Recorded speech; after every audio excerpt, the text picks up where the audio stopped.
Good evening everyone, welcome back to Scamperton Model Railway. Things have progressed since my last update. This month I've spent basically making the baseboards which are there, and then these.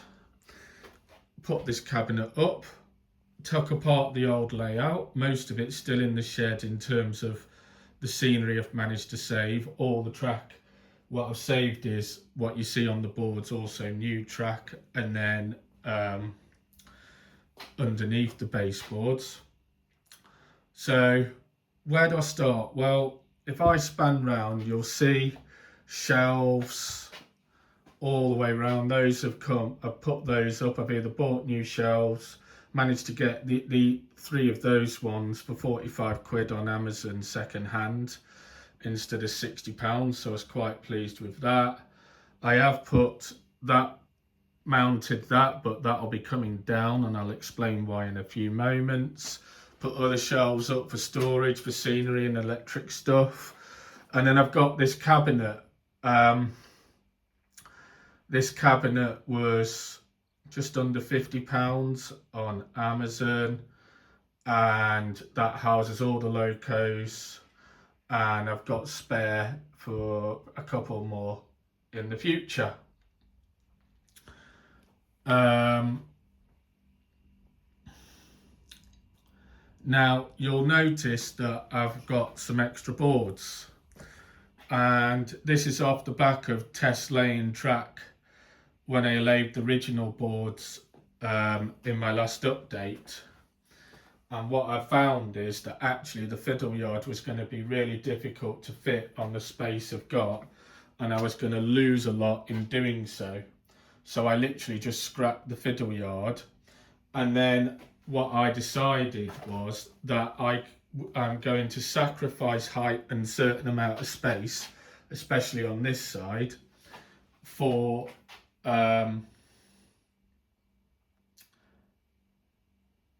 runnability. So this side is going to now be the town scene, and basically these boards are 9mm plywood boards, and the legs are basically the leftovers from these that I got. By the way, all these boards, I got these from B&Q, and these are 8 foot by 4 feet boards. The chap at Cannock B&Q, a fellow modeler actually, he does model railways too, so he took an interest when I explained what I was trying to achieve. And basically I got two 8 foot by 4 foot boards. He cut them in half and then cut them to 6 foot lengths, and then cut these to 4-inch, these extra bits that I had left over to 4 inches wide, and that cost me less than 50 quid. So I was so pleased with that, it was unreal. Now what I've done is, underneath the original boards, they're still modular just like these, and these are going to be mounts for all the electronics and a bit of extra storage. So what I'm going to do is unscrew where you see here, put all the electrics I need, screw back on, and then rinse and repeat. Where I have a board joined with the track, as I've explained, I'm just going to get my DCC Concepts parts, put along the cork and then along here, and cut the track as I need to, and rinse and repeat all the way round. So this is going to be the town scene, and I'm going to have a station. I've managed to save everything pretty much. I was so pleased with the taking apart the thing. I've managed to save everything but unfortunately the platforms, because they were glued to the boards. Unfortunately they although I managed to save a couple, others just collapsed on me as I was taking them up. So that's, you know, a lesson, but it doesn't matter, I can always get new ones in the future, or I'll just make my own. But basically, so this side is going to be the station. I'm going to have town and a bit of field, a bit of a, you know, maybe like a bit, you know, Victoria Park type thing all the way around here. It's going to come over here. This is going to be a lift out section, come round, and then this is going to be scenery. I'm going to have a road bridge. An old codger cottage is probably going to go over there. It's going to run round, back round, over and back over the other lift out section. I'm going to make the track like a nest bend, so it'll come in and make round just to give it a bit more scenery. Now on this board, I think it's going to be this board, not that one. This board, this is the reason, part of the reason why I've got 2 levels is because there's going to be a river. So my intention is, once I've laid the track and I know where it is going to be, I'm going to have a river that's going to come from there where the wire is, round, and go off towards there. That allows me to keep Monkey Bridge, and it also gives me a little chance to model something like the River Sale going along past the trains towards Great Bridgeford. So that'll be a river that goes along there and then arcs back towards the wall. Now, I couldn't do that on the old boards because that will have ruined the frame. So what I've did, like I said, the reason I did this is I thought, stuff the fiddle yard, it's not going to work. So I decided just to invest some money and get the track laid, and then I'm going to cut the track along here and do the same as I've done with the other side, and then I'm going to take this board up and cut the board like so it arcs round. And then what I'm going to do is I'm just got some leftover wood, and I'm just going to make like a little frame that'll screw into the bit that side, and then this side, and then the wood that's cut will sink down, and I'll be able to make a nice bed, and then I'll get a load of plaster bandage and just plonk it all the way along. So that's going to be a nice project to get my teeth into. Very expensive one as well, I think, because there's going to be a lot of resin that's required. Now, the reason these boards aren't, as you can see, I can pick them up and move them. Once the work has been done on each board, I'm going to screw the blocks in underneath into the down so they're rigid, and then they won't move. But it's all modular, so I can still take each set of boards up and move them without having to worry that I'm going to break something. And because they're 6 foot, 2 people could easily carry these as part of any house moval. So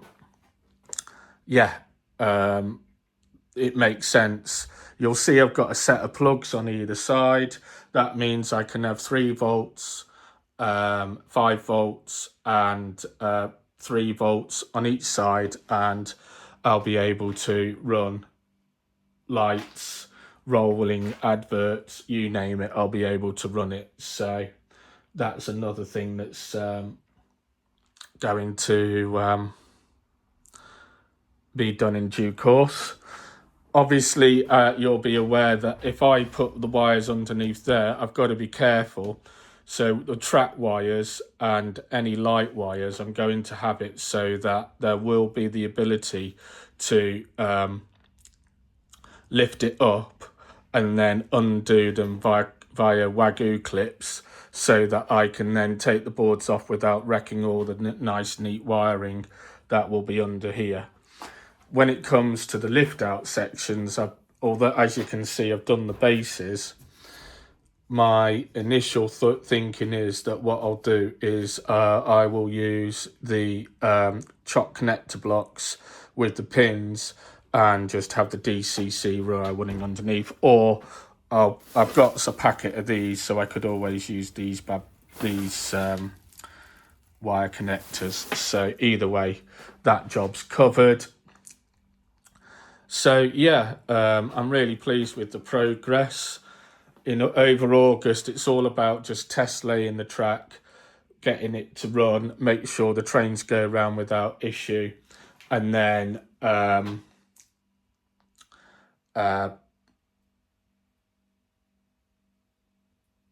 start laying the cork, start laying it properly and really getting everything fitted. I get paid on Friday, so I think I'll take a trip back to Cannock B&Q and just get myself a cut of the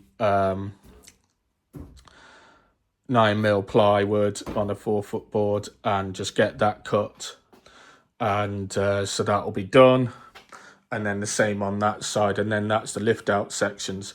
Now, in order to stop the lift out sections getting broken, I got myself some of these from Amazon, and I'm just going to put some scrap wood on those, plonk them here and then on the other side, and then every time the lift out section is there, that'll go on there when it's not in use.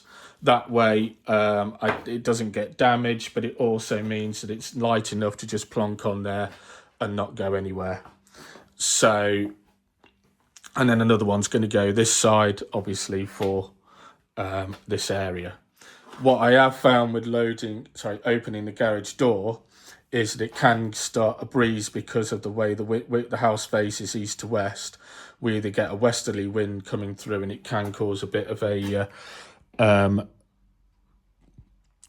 funnel and really knock things over. So I think what I'm going to do is get some thin plywood, probably over the weekend, and screw it onto the back of the boards, and then that'll act as a little mini windbreak on both sides. So that'll be another job. Or I've got some scrap wood down there, so if it's salvageable, I'll use that, and then that becomes a nice windbreak for the railway, and it might also offer me the ability to a bit of scenery as well. So yeah, progress is being made all the way round. As you can see on the layout, all the way around is starting to make progress. Each board, I'm going to follow what Simon at Heaton Lodge Junction is doing and do each board one at a time. So this is A, B, C, D. So what I'll do is once the lifts out sections are made, I'm going to start on board A, get that done, again make a start on board B, and then C, D.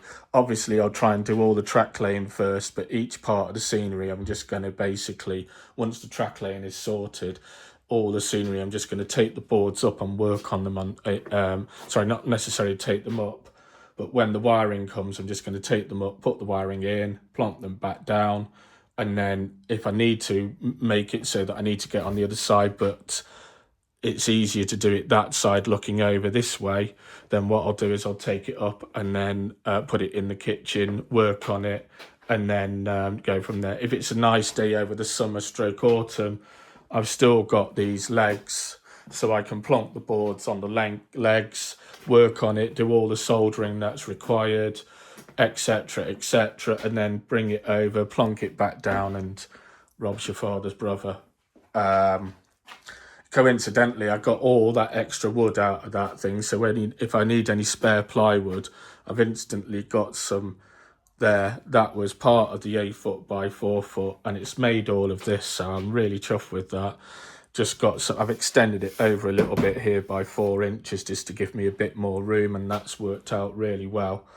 So I can't believe how this has gone so far, considering I'm not exactly a carpenter stroke joiner.